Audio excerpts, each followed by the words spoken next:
Good evening, everybody, and welcome to Auburn Public Theater Live on Facebook. And tonight we have a very special evening, Strange Country, the podcast, featuring Beth Kelly and Kelly Chambala. I would like to first thank all of our sponsors that help Auburn Public Theater to do what we do, both live and online. The New York State Council on the Arts, Mesa Grande Fresh Eatery, Cowley and Associates, Wegmans, the Auburn Citizen, WRVO Public Media, and the Holiday Inn of Auburn. Thank you very much, as well as our program sponsors. We'll have those featured soon on these online events to say thank you to all of those who supported us. While this broadcast is going on, there'll be a link if you'd like to support Auburn Public Theater. We can always use your help in these kind of strange times. And oh my gosh, what a segue. So tonight, we are proud to present the first of what I hope will be many episodes of Strange Country.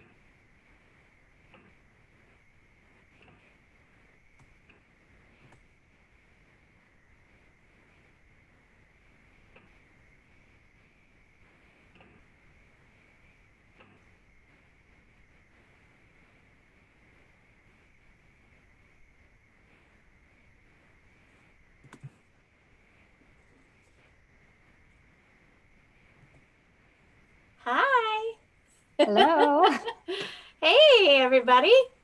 Welcome to Strange Country. Hello, Beth. Hi. Kelly, is that you?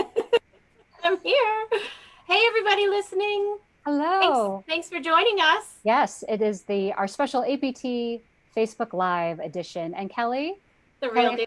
It is the real deal. But I figured tonight it would be relevant to discuss the Spanish flu pandemic of 1918, just to keep things light and frothy.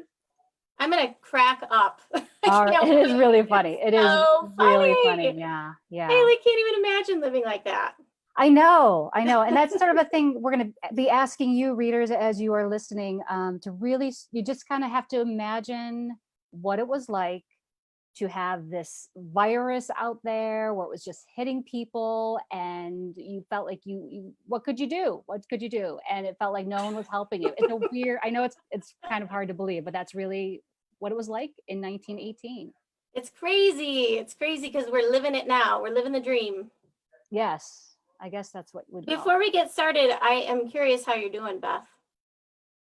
You okay? I'm doing fine. I'm doing well. You're lying. That's a lie. Well, today I saw a video of a factory in Colombia where they're making hospital beds. But here's the thing, they're hospital beds that can easily be turned into coffins. And I was like, that's innovative. That's innovative. So sad. Everybody's sad. How's your family? Are you guys okay? Do you guys have food? We do.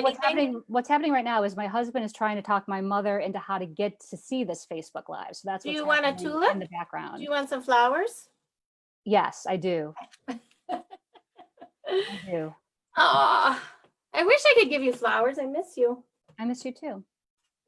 So should we say, if you like what you're watching, we are on Patreon, as you can support us on Patreon. You can hear us on Apple Podcasts, Google Play, Stitcher Media.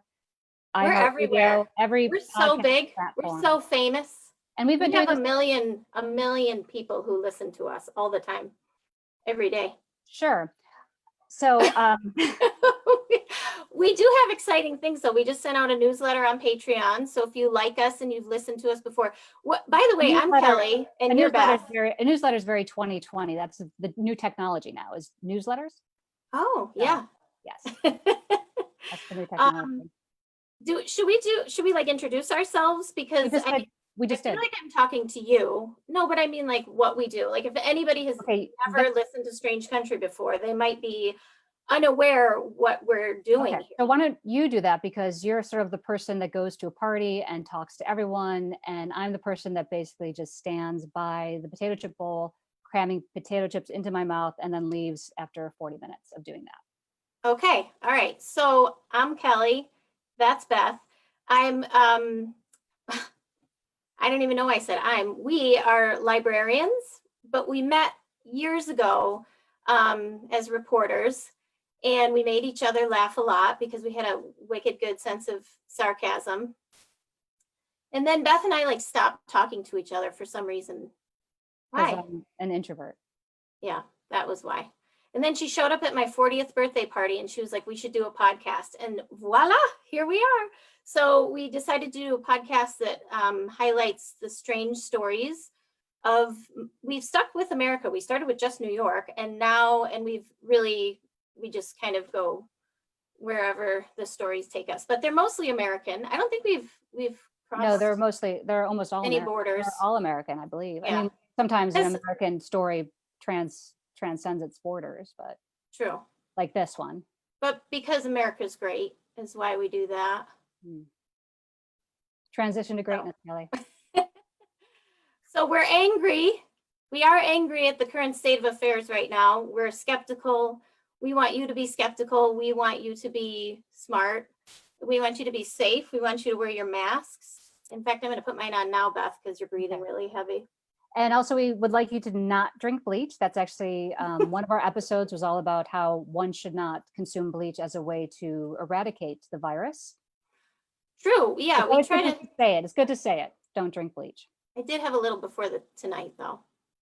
So you probably shouldn't have done that, but that's I think it might help my roots, though. Okay. I think if I drink some bleach, it might help me stay safe and help my roots.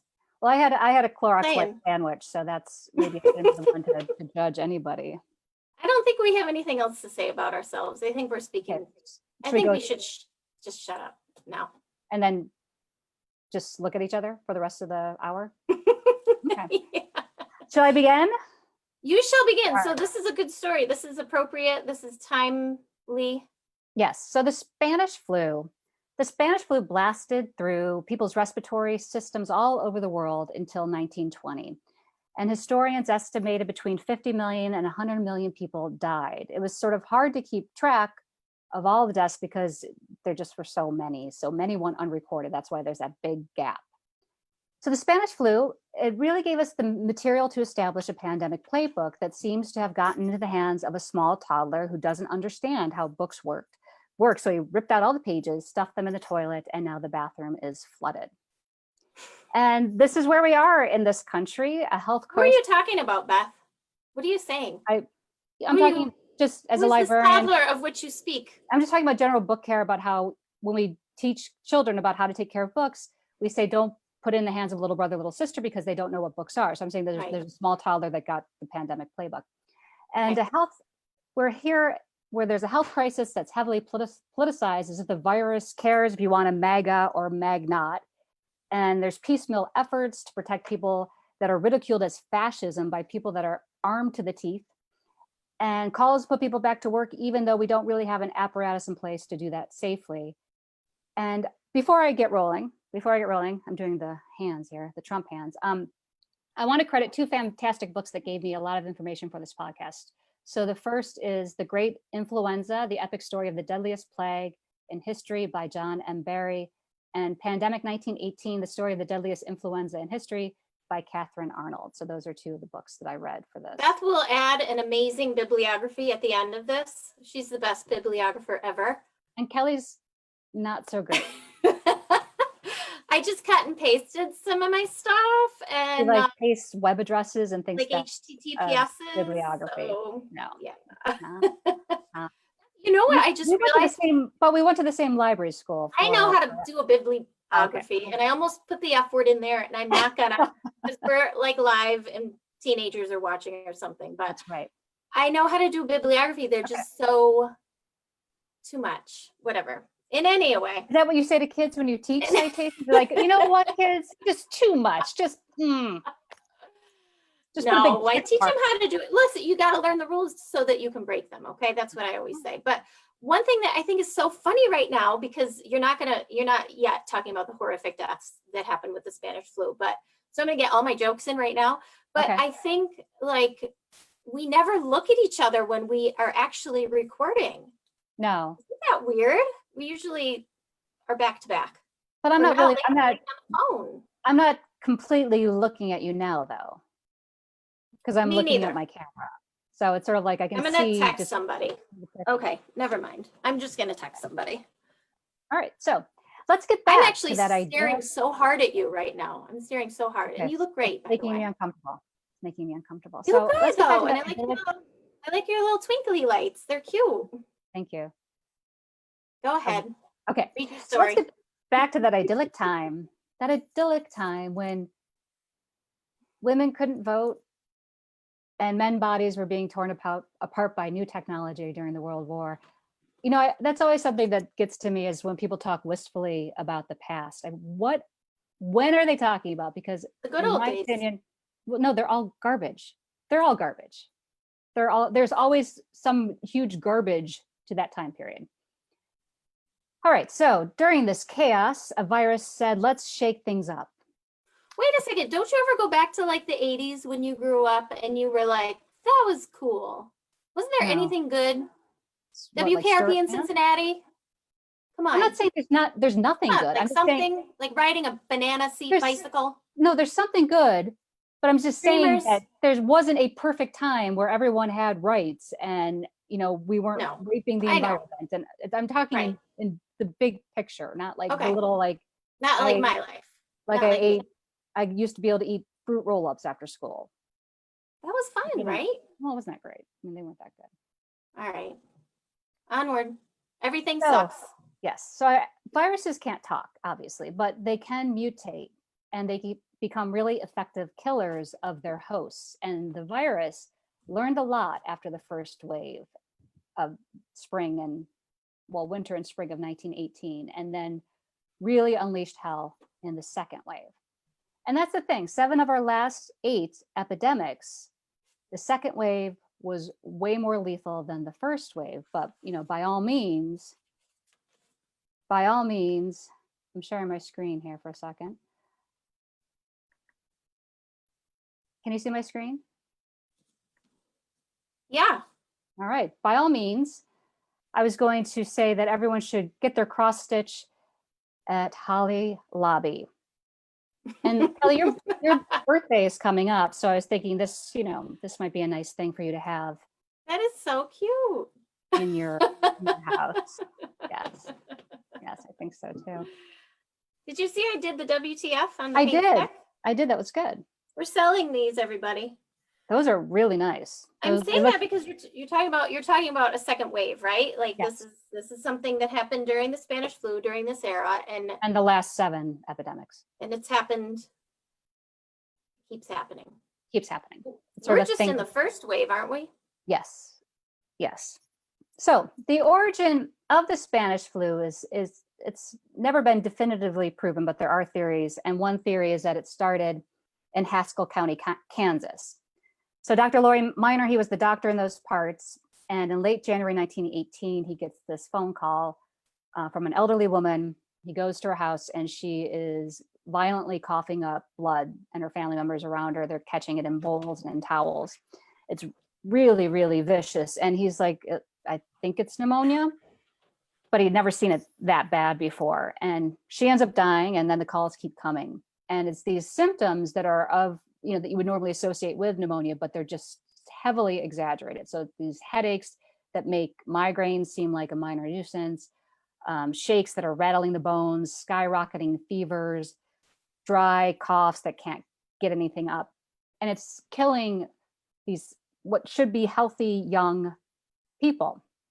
And that's what happens with the Spanish flu. It will turn out by the end that half of the deaths will be from people that are ages 16 to 40.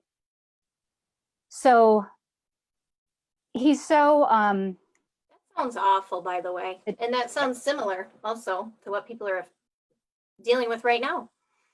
And they know that this flu was what they call a zoonotic virus. So it's a virus from an animal. Yes. And at the same time that these people were being sick, there was flu going through their pig population. So by mid-March, it vanished, though. And Miner was so disturbed by what was happening that he reported his findings. He's the doctor. He reported his findings to the U.S. Public Health Service, because at this point, influenza wasn't something that was tracked like it is now. And so he wrote something that ended up in their weekly journal, and that's the first recording of this terrible flu.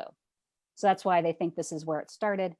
And it would have likely flared up and died in Haskell County because of the isolation. But instead, there's a war going on. And male residents were leaving the county to go to Camp Funston, which is a very misleading name. And that's what was happening. Yes. Yes, Kelly.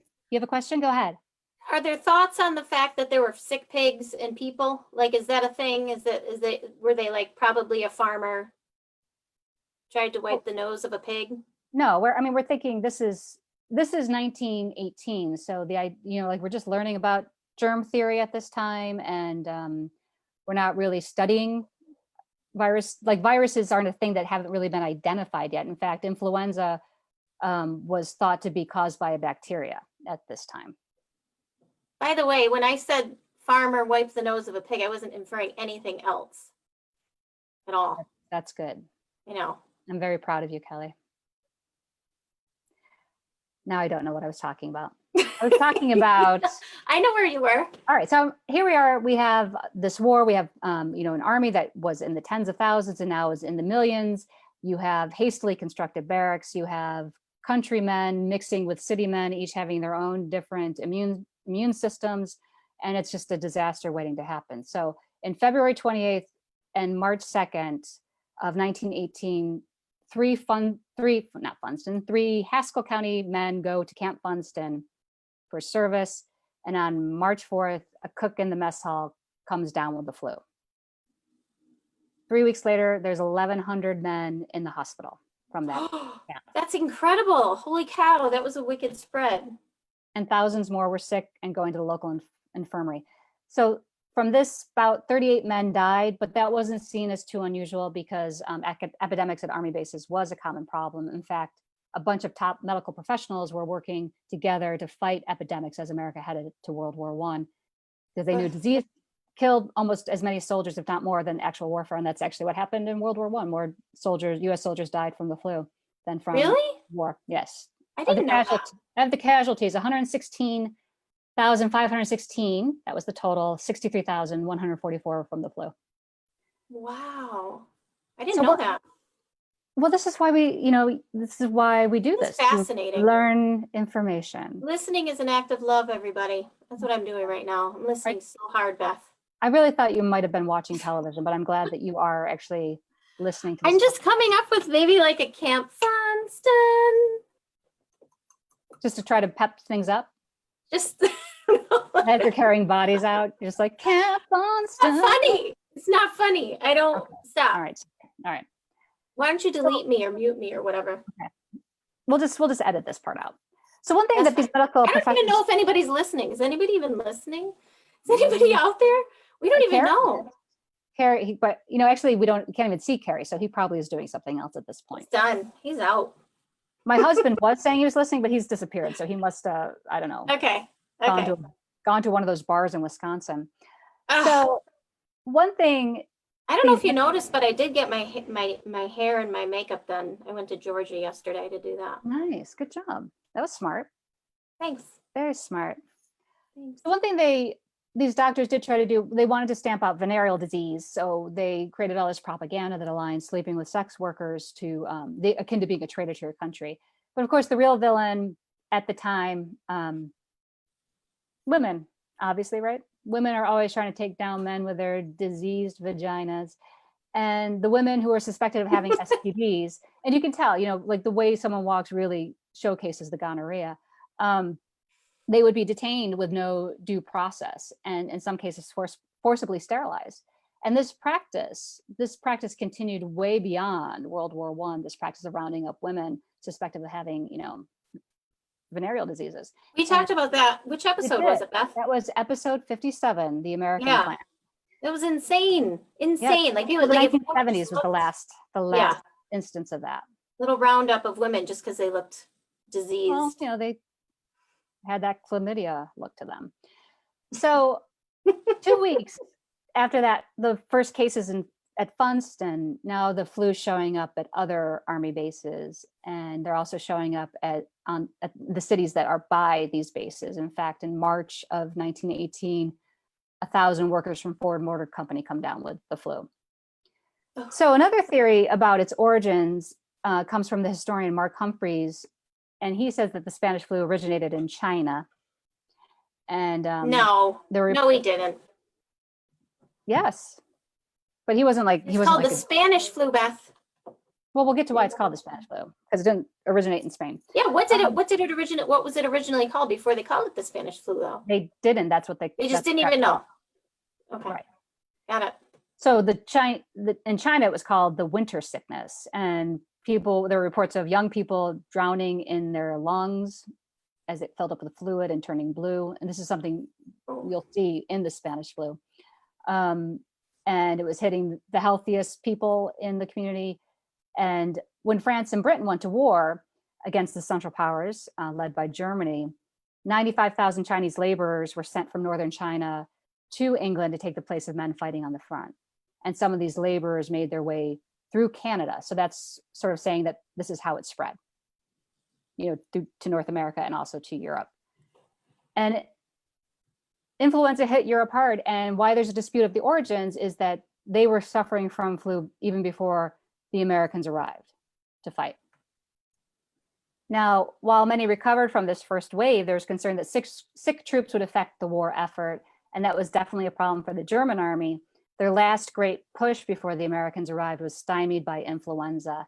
And at first it seemed like the Allies were on their last legs, and then the Germans seemed to have given up, and it was because 900,000 of their men were out of service because of the flu. Now, Kelly, you didn't ask this, but I'm just going to pretend you did. Why is it called the Spanish flu? But no. What's on your shirt? I did. What is on your shirt, though? I'm just kidding. Ampelmann. Oh, of course. Have I mentioned I've been to Berlin? You have. I'm not saying I'm not wearing it because I support Germany during World War I, but I do like Germany now. It's Ampelmann. That's been to Germany. Have I mentioned that? The Ampelmann is the little guy that they have on their traffic signals to tell you means it's okay to walk. And on the back, I don't know if you can see it, the red guy. Oh, careful. Tells you it's time to stop. Oh! I'm fine. Careful. Do you like that? You're wearing pants. That's good. I'm glad you're wearing pants. I am. I did, by the way, I did. Go ahead. Well, I wanted to say it's day 2 of these pants, so I feel like I gussied up. Oh, so yeah. Only they're comfy now. They're so good. Kelly, Beth, I do care why they named it the Spanish flu. I did ask that question. Good. But I also wonder what have you not gotten fixed in the midst of all this pandemic? What? What's broken in your house around that you have not gotten fixed? Well, we need a new roof. Did it break? Do you have no roof now? No, we have a roof, but it's like you can see like the ceiling has those leaking lines, like water building up. Can you let's mention Patreon one more time? Okay, because we need it to fix my roof. Beth needs a new roof. The Strange Country Patreon is a way to show your support, and we have different tiers of support. And yeah, that's good. Do you want me to ask you that question? Do you have something you want to say about what you need to haven't fixed? Yeah, don't you care about me? I'm asking. Don't you wonder what I'm going to tell you right now? Our dishwasher freaking broke in the beginning. That is terrible. I know, but I'm going to tell you something. It's been a good thing. All my kids have learned how to wash dishes, and now they wash dishes, and we'll dry together, and it's like a thing, so it's kind of like it's just what it is. All right, that's a good way to deal with that problem. I hate it though. I want my dishwasher back. The kids have learned how to wash the dishes, but there's a lot of stuff on the fork tines, It's gross. Oh yeah. So I want to tell you why it's called the I just wanted to do a little distraction because I'm so distractible. So tell us why they named the Spanish flu Spanish flu. I gotta figure out where we are in the script here. I didn't want to seem rude and be reading the script and looking down, but so I guess I better catch up here. All right. So the reason, where are you at? I don't have no idea. The reason is Spain. I really can't tell. I have so many. You don't know where you are? I have so many windows open. I can't, like, they're all Uh-oh. pushed together. You better organize yourself, little Miss Bibliographic Librarian. The reason is Spain, a neutral country, is not censoring its news like everyone else was. And it's amazing. This is what's amazing to me. Is it's amazing to hear people screaming fascism today about stay-at-home orders. And not only because you actually see them screaming with their unmasked faces directly into the masked faces of law enforcement and just think COVID spray. And also, you're not staying at home and you're not being arrested and you have more guns than Rambo strapped to your bodies. But there's nothing like the limits on speech that had been put on Americans by Woodrow Wilson's administration to drum up support for World War I. So when Wilson took the country to war, he pushed through the espionage. What? Let's hear it. Oh, he put through the Espionage Act, which called for censorship of any media deemed unpatriotic or critical of the Wilson administration. Now, the Attorney General, Thomas Gregory, he wanted the Librarian of Congress to give the names of people asking for certain books. And the administration also dredged up the Sedition Act, which had been during John Adams' reign, making it a crime to say, write, or print anything disloyal about the government, making it punishable to up to 20 years. A group of volunteers formed the, yes.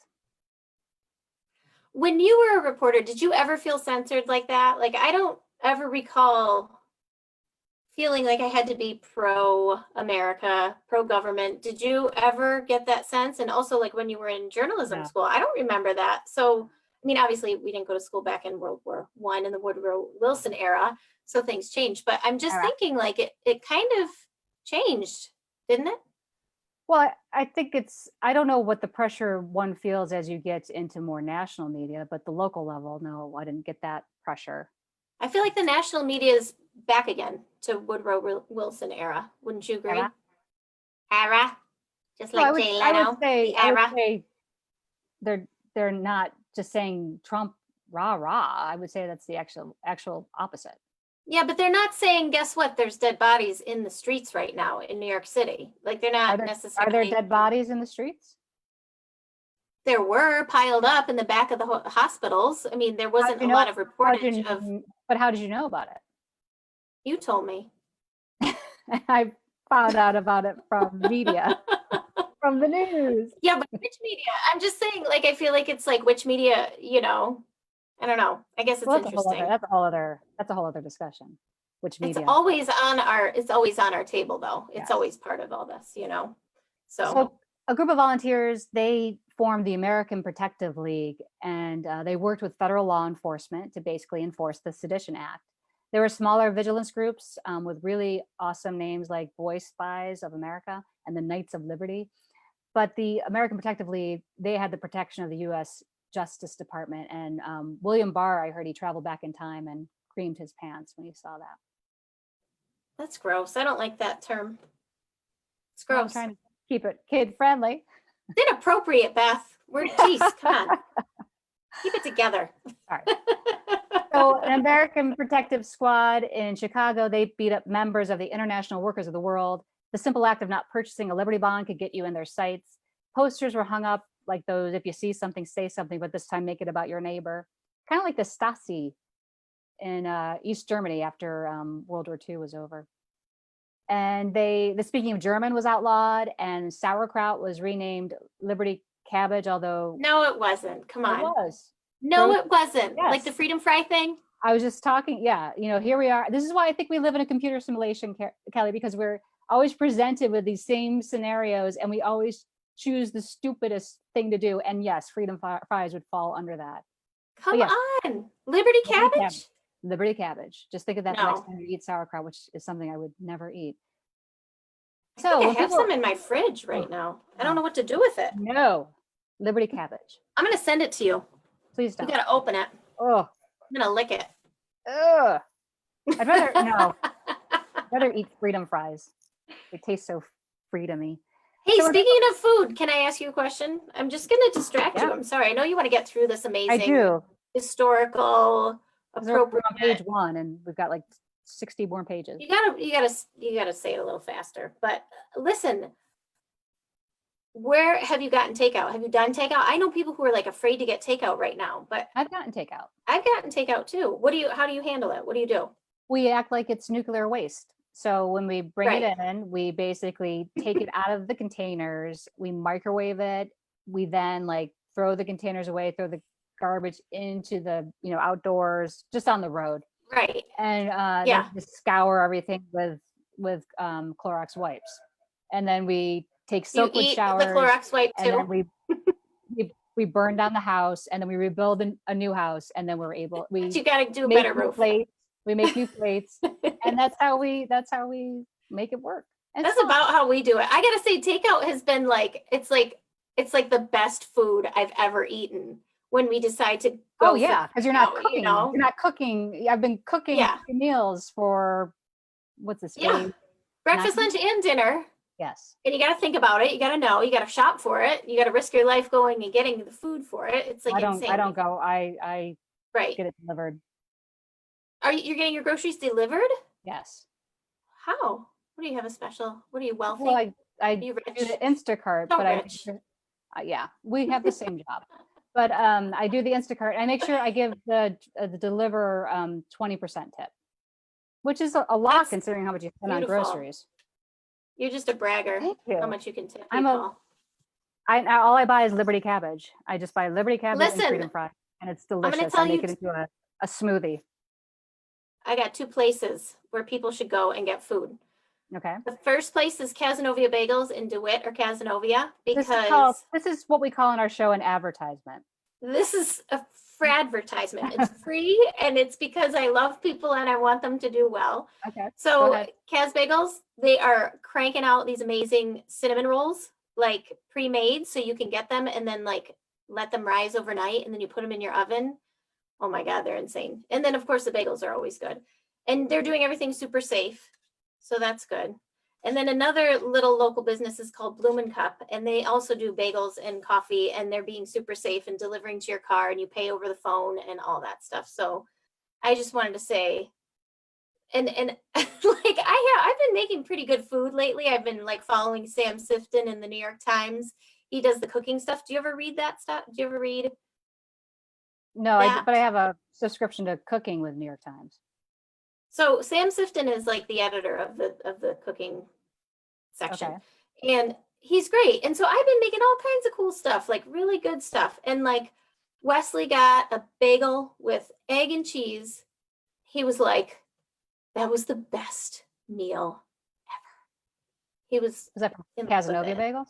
All it took, yeah, yep. Right. So no, that was from Bloom and Cup. But like every time we get anyway. So I just want to say, help out your local people as best you can. Burn the shit out of whatever.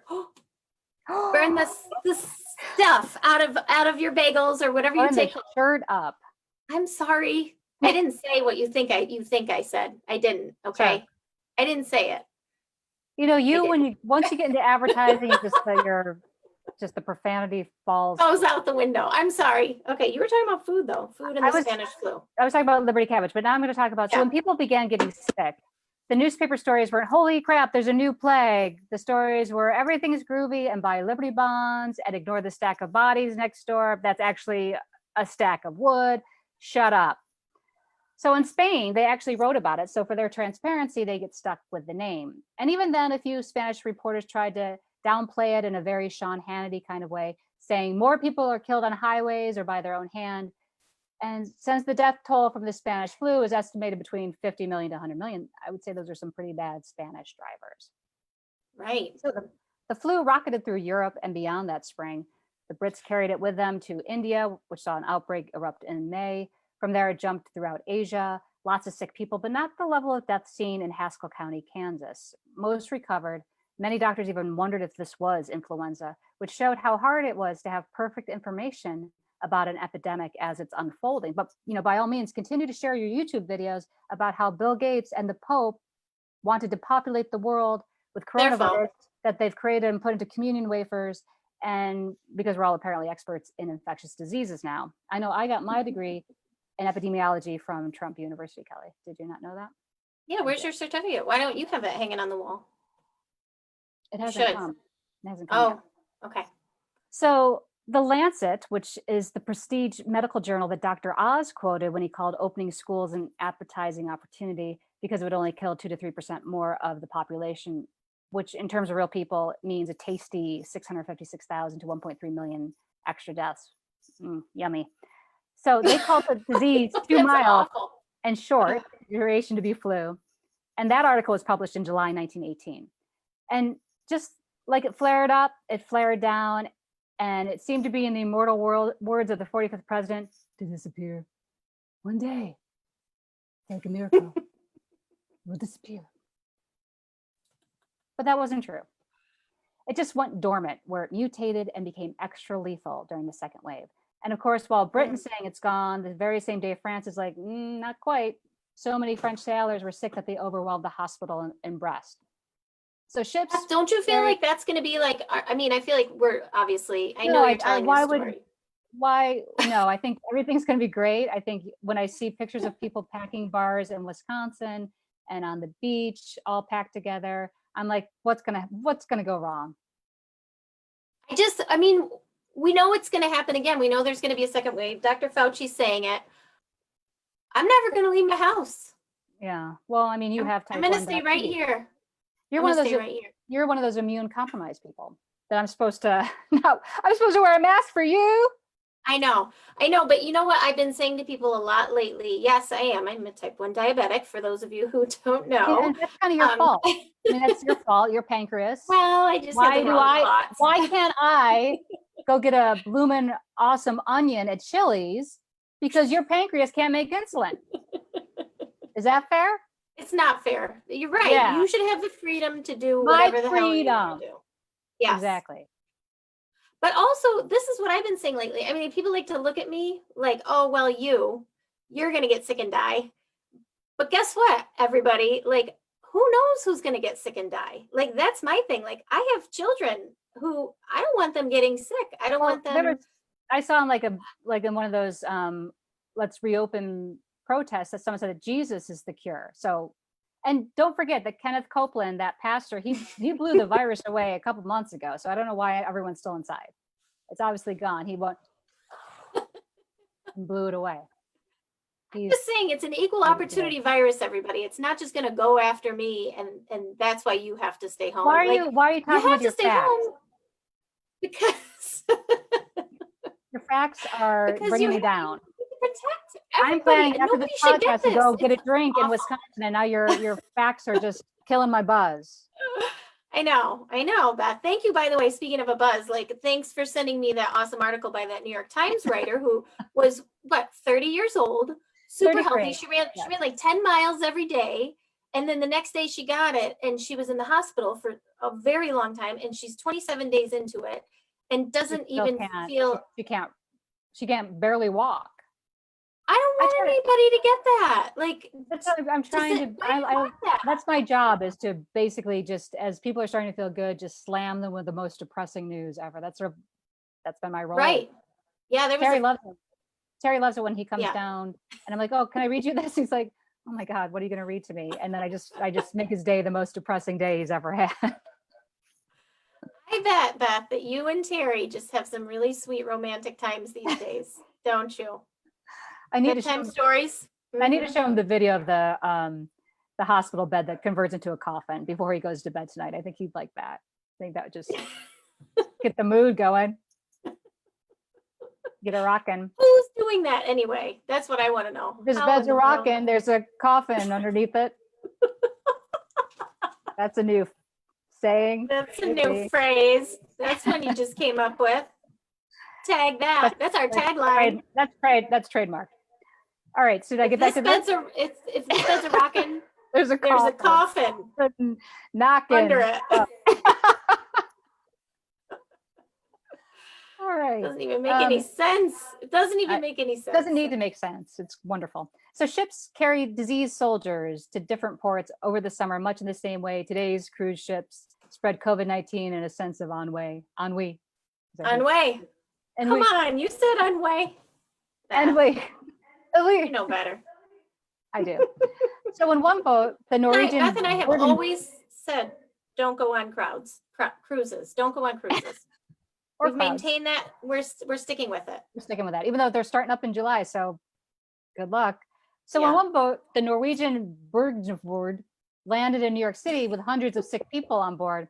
The New York City Public Health Director, Royal Copeland, was like, everything's cool. Royal was a Tammany Hall crony, and he was not a medical doctor. He was a homeopath who didn't believe in the scientific method. So what could go wrong? And he said, this thing doesn't attack well-fed people, so we all good. He sounds like the My Pillow guy, Mike Mandalo. Is he going to be like the director of Health and Human Services soon? Probably. Wouldn't be surprised. Watch for that rise. Yeah. So Copeland, he didn't take any steps to stop the spread of infection. And when people in New York City started dying, Copeland said it was from other respiratory diseases, not the Spanish flu. But people could see for themselves that he was lying. And even then he was saying everything's under control. We got 15 cases and soon it will be 0.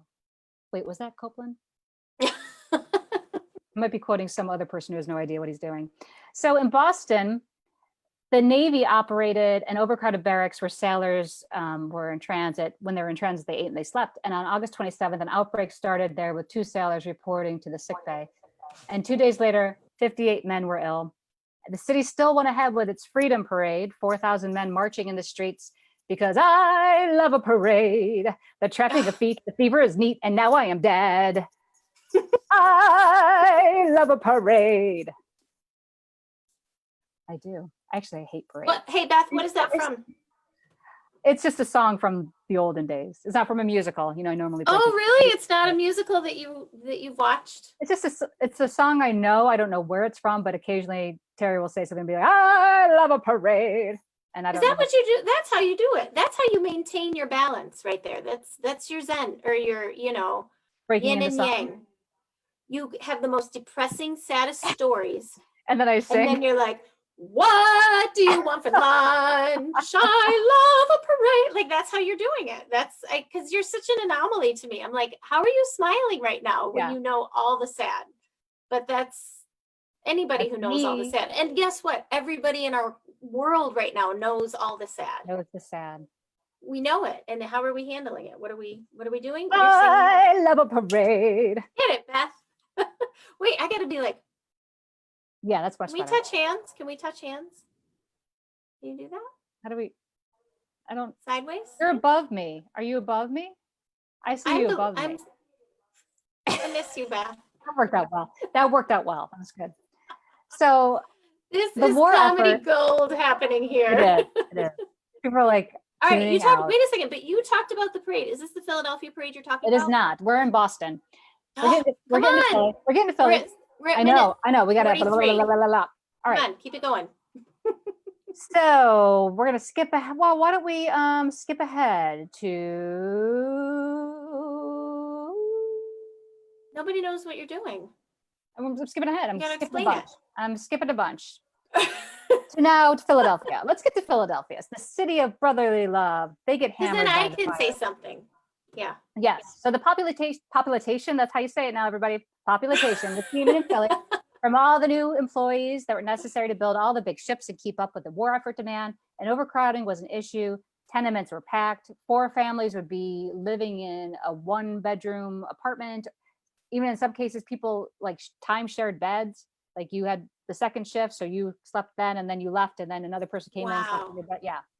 So don't forget about sanitation too. It was terrible. Yeah. So the city was controlled by this Republican assemblyman named Edwin Vare. He would get kickbacks that he took from city employees. His own company was one of the biggest contracts for street cleaning services, in a city where sewage just flooded the streets. And the public health director was his choice. So it was Dr. William Cruson, a gynecologist who didn't understand public health. So we're seeing where this is going. On September 7th, 1918, 300 sailors traveled from Boston, where there had been an outbreak, now to Philly. 4 days after they arrived, 19 sailors are struck with the flu. The next day, 87 more. So soon the Navy hospital is out of bed. The sick are being sent into hospitals in town, and doctors and nurses then start to fall ill. So Cruson, he did nothing to mitigate the disaster, and that he said there was no need to worry, the common thing. It was contained, no stockpiles, and no contingency plan made in case of this kind of emergency. Does that sound familiar to anybody? I'm trying to think what that sounds like. Having no stockpiles and all that. No, I don't know. Yeah, I'm sorry. It will come to me. It will come to us. So pathologist Paul Lewis, he meets with Crusson and Arwell Plummer, who's the chief health officer for Philadelphia's Naval District, and is like, we need to ban large gatherings. We need to close the schools. We need to shutter churches. And Crusson and Plummer were like, let's wait, because they didn't want to interfere with the war effort and they didn't want to cause panic. And the news continued to carry the don't worry, be happy stories. And Sean Hannity traveled back in time and went on the air and said, this is just the flu. So the board of the health, they gave tips like, keep your bowels open, so everything's great, and it stopped, and the stock market soared, and Trump won re-election. Wait, what does that mean? Keep your bowels open. What does that even mean? Just keep it open. Keep in mind what it doesn't mean. But I'm getting to what happened from this. So everyone kept their bowels open, and then Trump won re-election, and Jared Kushner solved the Middle East crisis with the opioid epidemic. That's how he solved it. And Jesus came back to earth and gave Trump the Nobel Peace Prize that he took from Barack Obama, who didn't deserve it. I'm sorry, that's not correct. I just sniffed some glue. So Philadelphia, what they did instead, they decided to go ahead with their Liberty Loan Parade to sell war bonds on September 28th. So I want to show some photographs of the, just to see if people sing like, the parade song again while you show the photographs? I love a parade. So do you think this is problematic? There's a highly contagious flu, and this is one picture. That looks like Daytona Beach, right? Yeah, but with more flags. Yeah. But hundreds of thousands of people, crowded the streets. Is anybody, I don't even see anybody, nobody's wearing masks at all. No, nope. Whoops, how did that get that in there? I do need a haircut. He's right. He's right. Is that a pig? Do you see this pig? Yeah. Wow. What's that all about? I don't know, but that's cool. That's about a lot. The farmer needs to wipe his pig's nose. Yeah, that's about a lot. So these are people, the public, they are in lockstep. We're during the time of the Espionage Act. They know that it's their patriotic duty. They don't eat meat on Mondays. They don't drive on Sundays because it's gasless Sundays. Like they're like, yes, it's my patriotic duty to stand there, buy Liberty bonds. And they told me that it's okay. So they were told there's no danger. And Kelly, it says here, this is your part. Ready? Yeah, I am. While Philadelphia was partying. Now, if I read my script on my phone down here, is that rude? Is that like a Zoom bad thing? It's like you're one of those people when you go out to dinner with them and they're just looking at their phone the whole time, but that's okay. Okay, so that's totally what I'm doing. Okay, so listen, while Philadelphia was partying, parading, much like today's beachgoers and gatherers, St. Louis had the balls and the brains to say, wait a minute. In a recent article that was written by Blythe Bernard for the St. Louis Dispatch, she reminded readers who are at this very moment living, like we've been saying, through the exact same thing, that making smart decisions can actually benefit people. So at the same time that Philadelphia did all that crazy that we just saw that awesome picture of, St. Louis was one of the top populated cities. Okay. So they decided, they saw the epidemic crawling through the East Coast, and they heeded the warnings of the spread. Dr. Max C. Starkloff, who was the health commissioner, who had held his job for a while, and so people knew who he was. They trusted him. They liked him. So he kind of saw this coming, and he was like, okay, we're going to start the closures right now of schools and churches and all the big gathering places. And of course, business owners protested, movie theaters and places like that. They were like, we gotta do this. And he was like, I don't care. We're doing it.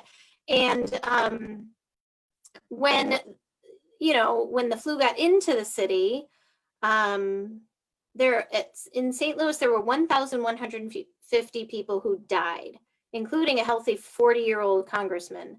And so when he started to see that deaths were happening and it was still getting into his city, he started to impose an even stricter quarantine, allowing only for coffin makers, newspapers, and banks and embalmers to stay open. Everybody else had to shut down. In factories that couldn't close down, doctors patrolled the floors. People were stopped on trains and checked for symptoms, and mail carriers and police officers wore masks. So they were really, doing what we've seen other, I don't know, municipalities do. And I don't know that we can say that anybody has been successful at this point, because too soon to say. It's too soon to say. Or it's over. Mission accomplished, It's done. Kelly. I think we're good. Yeah, I think we're good. But the numbers in St. Louis were the lowest of all the top 10 cities, of all these, you know, Kelly, the if I could most just populated. interrupt you, I think with your hand waving, you're manipulating your microphone, so you're starting to cut out a little bit. I'm sorry. Should I just go ahead and talk like that? Do the accordion hands. You're such a director. Well, can you hear me now? Yes. Is that okay? Yes. I'm going to be still. Is that good? And don't talk. Perfect. Please talk. Okay. Anyway, the city reopened briefly when they thought that they had, you know, hit the top of the curve. Moving. Oh, God damn. Okay, sorry. So the city reopened briefly on November 18th, and then it closed again after they saw the spike in cases in December. Overall, though, like I said, St. Louis had the lowest death rate of all the 10 largest U.S. cities. There was another place. Oh, I moved my hand. I'm so sorry. You're just like, I don't know. You're I'm a hand just talker. excited. I'm excited because you're letting me talk for a minute. You're a hand talker. I am a hand talker. Okay. So at the University of Michigan, they have this amazing place. It's the Center of History of Medicine. And they studied a place in 1918 that was up in the Adirondacks of New York. It's, you know, the big park that we've talked about before, in the northern part of New York State. And in the small town of Saranac Lake, specifically at the Trudeau Sanatorium, which treated patients with tuberculosis. So they had been, you know, treating, oh yeah, you've got a picture of it, right? I do. Nice. Throw that baby in there. There it is. There's the Trudeau. Whoops. I don't share it. It's just Sanatorium. What's happening? What's this all about? I am a media specialist, so I just don't want to share it with anyone. I wanted to present it, but I'm a media specialist. Don't forget that. There it is. Yeah, isn't that pretty? I'd totally go there and recover from tuberculosis. It's like the prettiest little spot. Anyway, they had super strict isolation rules. Oop, there go my hands. Stop I'm gonna it. sit on them. I'm sorry. Okay. So they were very strict, and they noticed that there were no cases reported at all in that fall of 1918 when the Spanish flu was just rampant all around the United States. And so it was mostly, you know, we actually have talked about the Adirondacks in one of my favorite episodes of all time, which was about Sarah Bennett. So if you're interested at all in Strange Country and ever listening to our voices ever again, you can go back and you can go to our website and you can check out the Sarah Bennett story. In any event, at the sanatorium, they vaccinated all the patients in hopes of protecting the patients from the impending flu, but people doubted that that was even effective. Really, there were no cases in the hospital. They were, they doubled down on all the isolation practices. They didn't let anybody in or out. They tested everybody, took temperatures. They were constantly monitoring. There did end up being a few cases in the surrounding small town of Saranac Lake in 1918, but not anything that was noticeable at all. By the third wave, so you talked about the second wave already of the Spanish flu, there was a third wave. And, when that happened, there were a few cases in the hospital and one person did die, but it was not as bad as it could have gotten, Right. as we're starting to see in nursing homes and places like that. So I thought what was kind of interesting, because these people at the sanatorium are so used to isolation, they knew how to pass the time. And there were reports that they would have like movie nights, and they had like a weekly evening club that was run by the patients, which included live performers and lecturers and out-of-town guests. This was before the Spanish flu. They didn't obviously let anybody in the doors from out of town. So it was likely that the patients just kind of kept themselves busy and had a lot of fun. And it just, they kind of generated their own entertainment. Like kind of what we're doing right now with Auburn Public Theater, and I was thinking maybe we should call it Auburn Public Sanatorium. What do you think? Love that idea. That sounds like, yeah, I think we should look into the marketing. Sounds like Auburn Public Sanatorium. Sounds just so much think like about it. Asylum. So, well, unlike Saranac, Philadelphia was not doing so hot after this parade. Can we say though that I think that just is something to be said for the notion of isolating, right? Right, it's 7:54. Well, so I just kind of. I will say nothing of interest for any of you for the rest. I'm going to smell my tulips. That's good. Okay. So So Beth, how are you going to do this? You have so much to read. I'm going to do it. So 2 days later, I'm going to just do it. So 2 days later, Cruzen Wait a second. issued a My statement mic cord. saying it's in the civilian population. The call is coming from inside the house. All 31 hospitals were filled within 72 hours after that parade. People stood in line to get into the hospital. On October 1st, 117 people are dead, and the daily death toll from the flu would exceed the city's weekly average death toll for everything.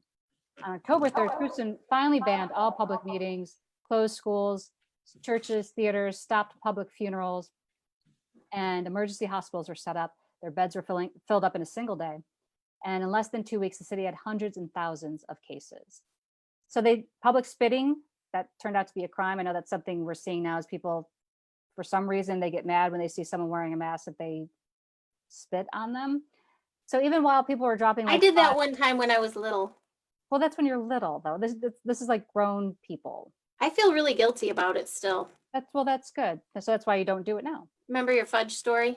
We're not gonna bring that up because we have such little time. So, and I already feel guilty about my fudge story when I ate my college's. Well, I'm just putting it out there that I actually spit on somebody I was mad about, and it happened. So the newspaper was, of course, downplaying what was happening on a day when 254 people died. The paper's like, okay, we're done. We reached the peak. High five, everybody. Who wants to meet up at Chili's? And then the death toll was 300 people the next day. And then when it reached over 300 people for 2 days in a row, Cruz is like, okay, that's the highest, and now it will go down. And then it went up to 428, and it kept on rising to double that number. And here's the thing, Crazy. everyone, here's the thing. If you get nothing out of this podcast, know this: magical thinking doesn't work. So when Trump says it's going to disappear, or it's going to be beautiful, or it's the summer, it's going to be gone, he wants it to be that, but magical thinking doesn't work.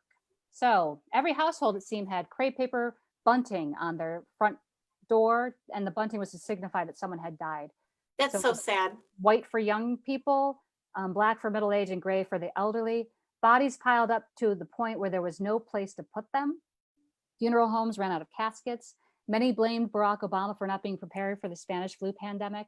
And people had to live with their dead loved one's body putrefying in the next room if they were lucky to have a next room. Sometimes they just had that body in the one room that they lived in. Oh and my multiple God. deaths within a family was common. It's awful. So it was awful. So I also want to talk a little bit about, what happens when there's no information, which is what was happening in the case of the 1918 Spanish flu pandemic in America. What happens when there's no information is that fear fills the void. So what was printed in the paper bore no resemblance to what people were really seeing. And the newspaper is saying it's the regular old flu, no worries. And it made me think of that quote from George Orwell's 1984, which is, "The party told you to reject the evidence of your eyes and ears. It was their final, most essential command." So What did you just pull that out of your memory? no, what I mean, it's amazing. That's incredible that you had that to like that popped in your head. I wrote it down. I didn't just come up with it. I wrote it. I mean, I wouldn't know, just but do- like I read 1984 and I don't remember anything. I just remember it was a good book, and it probably taught me some of the things I think. there's been about now. once Trump got elected, there's been a lot of 1984 kind of putting References. out there and memes and things like that. Yeah. So You write them? people- Are you the meme writer of those? I am the meme writer. So people who told the truth were silenced. When gas stations were ordered closed at night, and on Sundays, papers touted that there was plenty of gas. When nurses stood by the president and said there's a shortage of PPE, the president replied petulantly, "Well, maybe for you, but not for others," or accused nurses of selling it on the black market. And I keep conflating the past with the present because it's as if we learn nothing. We had the pandemic playbook and we're ignoring it and acting as if this time it will be different. Nobody can ignore it now that Strange Country is putting it out there for you. That's true. You can't ignore this. I think this is going to go viral. Well, one thing I want to close, and I'm skipping ahead, 1920. So it took a time and there wasn't a vaccine for this. It just stopped. But William Barry's book that I used for this podcast, it ends with the lessons that we can learn from 1918. The need to stockpile supplies, have pandemic plans. But it was his last one that I'm going to quote in full and then go into a fetal position under my dining room table and cry. So this is the quote. So the final lesson, a simple one, yet one most difficult to execute, is that those who occupy positions of authority must lessen the panic that can alienate all within a society. Society cannot function if it is every man for himself. By definition, a civilization can't survive that. Those in authority must retain the public's trust. The way to do that is to distort nothing, to put the best face on nothing, to try to manipulate no one. Lincoln said that first and best. Leadership must make whatever horror exists concrete. Only then will people be able to break it apart. So I think we should. Can you do a meme for that? I will. That's amazing. That's incredible. I didn't write it, but that's our tagline. I read it. And I think, can we bring Carrie back? I think we're yeah, we might even have some like people who want to say something to us. Did we get Facebook bombed? I don't know. There he is. How are you? You know, I have How are you? I'm good. You do okay? Oh, yeah, no. I've been just really listening and enjoying the conversation and laughing and just everything. Just trying to get Beth to get you to get the scratch out of your audio. I mean, it's been just fantastic. So sorry. No, that's all right. My You know what? husband's fault. You know that's what the audience likes. It's like when they go to a NASCAR race, they do not go to see the cars, they go to see the crash, right? That's true. That's true. Right. So let me oblige.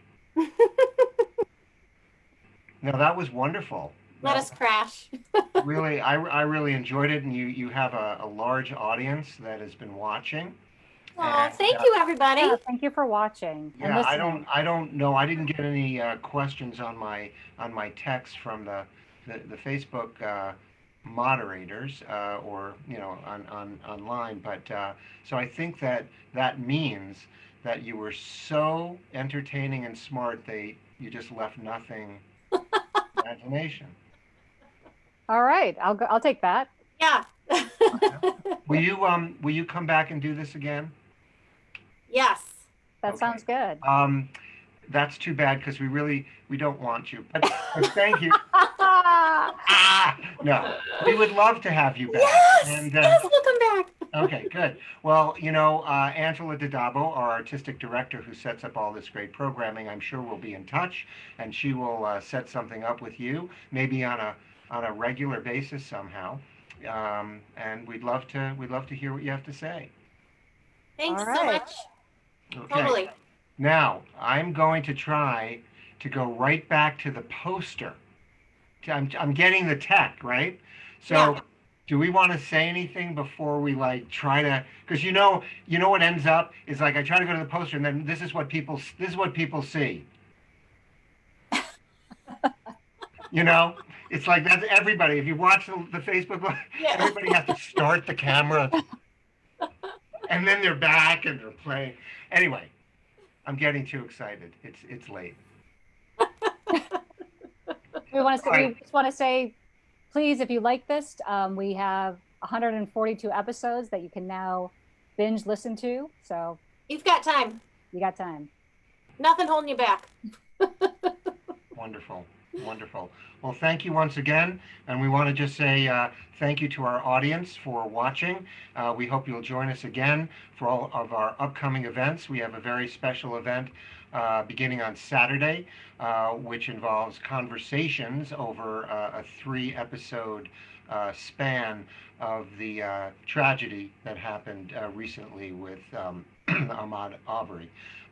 So we hope that you will join us for that on Saturday at 7, and then we're back on Tuesday night with another open mic at 7, and we wish everybody health and safety as we reopen. Okay, so good night, everybody, and watch this. It's magic.